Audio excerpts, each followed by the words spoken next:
今天顾客来投诉雨刷发出反应，摩擦的声音，烦死了！步骤一，我们来使用水弹除油抹剂，只是低适量的除油剂。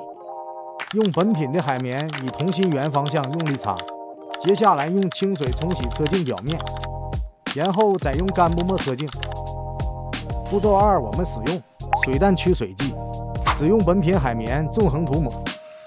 5 minutes later， 5分钟后，再用干净的布抹玻璃镜，用水喷玻璃镜和看看效果，强效玻璃取水。雨刷再也没有摩擦声音了。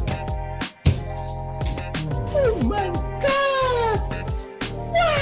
确保车镜清晰视线，长效保护车镜，使雨刷运行顺畅。谢谢观看，别忘了点赞关注哦。